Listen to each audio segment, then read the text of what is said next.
Tim relay hian arsite an lolan hian kedua turuk ini roh lu chung chuang ini inui melin thi mati luma inui rin boro atikat ibulahun kaman na pia angin kalung kham zong zong ka theng khil thim ho kedua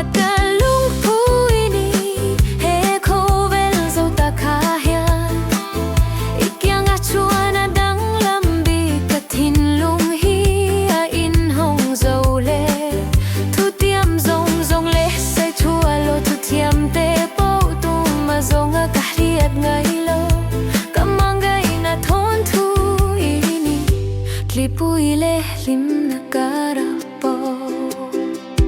kan ding dun zel angin kai rialing kan chan ching kan ziak anga hedam lai nun mau ita karuat lau kahian imitawan na tin reng tenen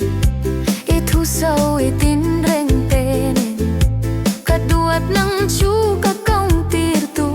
mumang nei tu ini ho kaduat kahian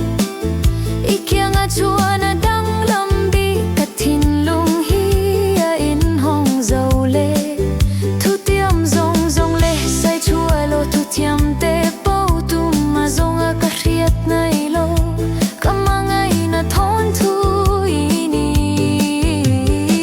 chuwangin tlapui nuai ai lamang ya arsite kan shuai tu atam hangin hezin kong mau ita kahian irwaling kakal zel ang nun hian khoi huna po min shuai se eng po tok don ma ila he mangai na thon thu a hian kaduat nang ma chau hi katlang rengang che he bung kan zia lai hian nang le kei le khabua hian kaduat ka chat dua ni he mangai na hiruat lo kani